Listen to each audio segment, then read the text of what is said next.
So you think you know the Philippines? Land of stunning beaches, amazing food, and the friendliest people on earth.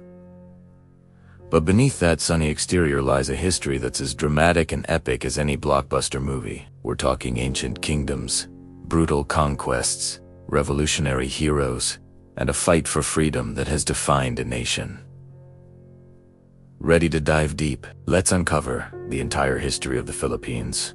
And we're going to do it all in just 10 minutes. Our story begins tens of thousands of years ago, when the first humans arrived, likely crossing land bridges that are now underwater. Fast forward a bit, and we see waves of Austronesian migrants arriving by sea in outrigger canoes, called balay. These weren't just simple boats. They were the vessels that carried the ancestors of most modern Filipinos, spreading language, culture, and technology across the islands. They settled into small, independent communities, also called barangays, each ruled by a datu, or chief. Life was a mix of farming, fishing, and craftsmanship. They were skilled goldsmiths, potters, and weavers, creating intricate artifacts that tell stories of a vibrant, pre-colonial society. But the Philippines was never truly isolated. Its strategic location made it a bustling hub for maritime trade. Merchants from China, India, and Arabia sailed in, bringing porcelain, silk, and spices. But more importantly, they brought new ideas and beliefs. Islam took root in the southern islands, particularly in Mindanao and Sulu, leading to the rise of powerful in Luzon. Kingdoms like Tondo and Manila flourished, connected to a vast network of trade stretching all the way to the Spice Islands. These societies were complex, with their own laws, writing systems like Babayin, and a rich tapestry of mythologies and spiritual beliefs. This was a golden age of sorts, a time of independent, interconnected Filipino kingdoms. Then, in 1521, everything changed. A fleet of Spanish ships led by a Portuguese explorer named Ferdinand Magellan landed on the island of Homanan. He was looking for a westward route to the Spice Islands, but he found the Philippines instead. At first, some local leaders were welcoming. Rasha Humavan of Cebu was even baptized into Christianity, but not everyone was so easily swayed. In Mactan, a fierce chieftain named Lapu-Lapu resisted. The resulting battle saw Magellan killed, a powerful symbol of early Filipino resistance against foreign invaders. Although Magellan's expedition was forced to retreat, the Spanish now knew the way. Take him back. In Iwulowu, Miguel Lopez de Legazpi arrived and established the first permanent Spanish settlement in Cebu, later moving the capital to Manila in 1571. This marked the beginning of over 300 years of Spanish rule. The Spanish consolidated their power through a strategy of sword and cross. Military force subdued resistant barangays, while Catholic missionaries worked to convert the population. Churches were built, fiestas were introduced, and the Philippines became the only predominantly Christian nation in Asia. Under Spain, the fragmented islands were unified into a single colony, named Las Islas Filipinas.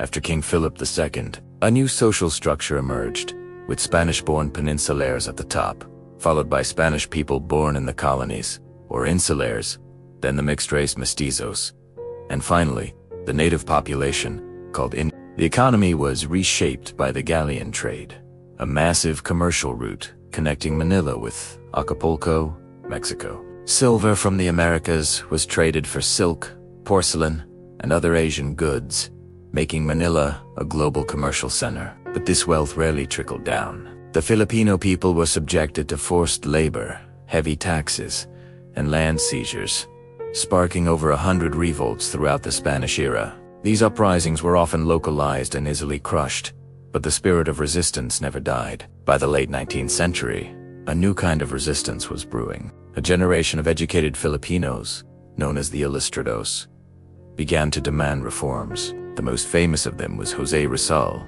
a brilliant doctor, novelist, and artist. His novels, Noli Me Tangere and El Filibusterismo, exposed the injustices of Spanish rule and ignited the flames of Filipino nationalism. Though Rizal advocated for peaceful reform, not revolution, his execution by the Spanish in 1896 was the spark that lit the powder keg. Just days after Rizal's arrest, a secret revolutionary society called the Katipunan was formed by Andres Bonifacio. Its goal was simple and radical: complete independence from Spain through armed struggle. On August 23, 1896, Bonifacio and his followers tore up their community tax certificates, their cedulus, in a defiant act known as the Cry of Pugad Lawin.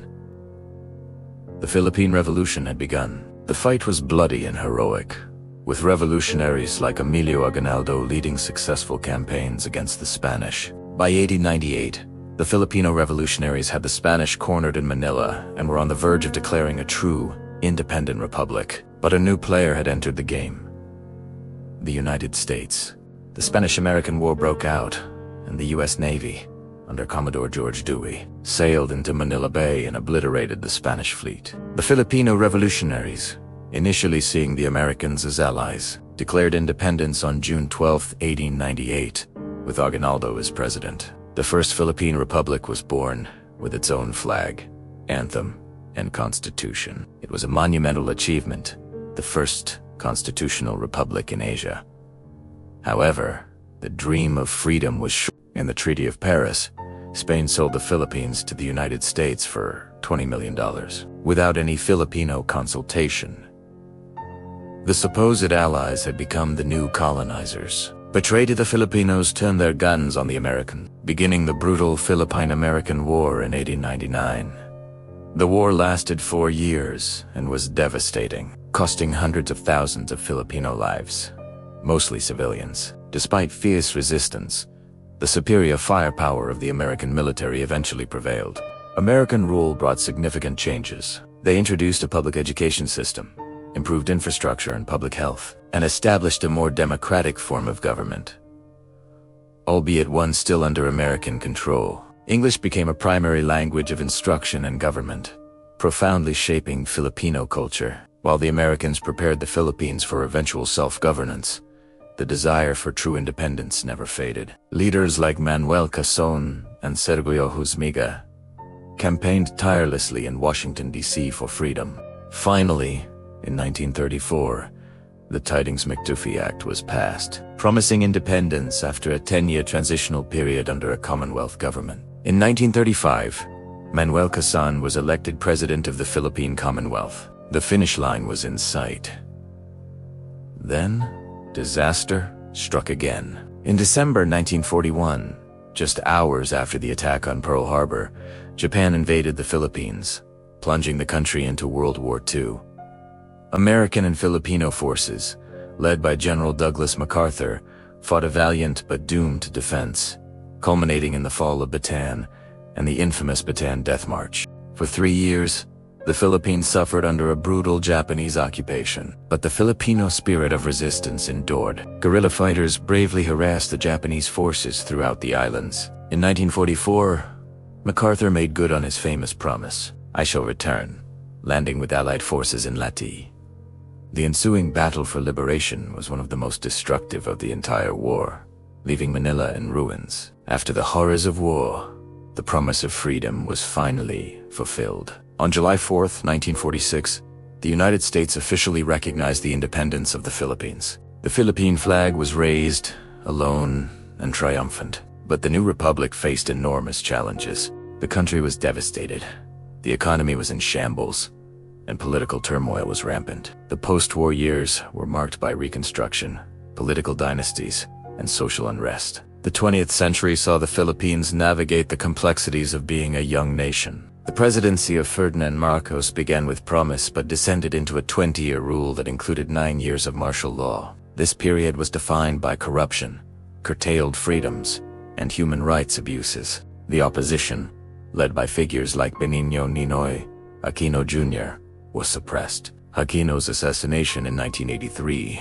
upon his return from exile, shocked the nation and galvanized the opposition. 3 years later, in 1986, millions of Filipinos gathered in a series of nonviolent demonstrations, known as the People Power Revolution. This peaceful uprising toppled the Marcos regime and restored democracy, inspiring the world and showing the incredible power of a united people. And that brings us to the modern Philippines. From the ashes of colonialism, war, and dictatorship, The nation has emerged as a vibrant, dynamic, and resilient democracy. It's a country still grappling with challenges like poverty, corruption, and political division, but it's also a nation of immense potential, creativity, and hope. From the ancient Balangays to the digital age, the story of the Philippines is a testament to the enduring strength of the human spirit. It's a story of struggle, sacrifice, and an unbreakable love for freedom.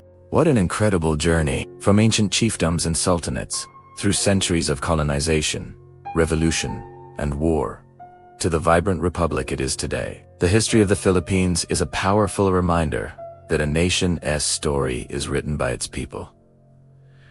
Thank you so much for watching. If you found this journey through time fascinating, make sure to hit that like button, subscribe, and ring the bell so you don't miss our next historical deep dive. See you in the next video.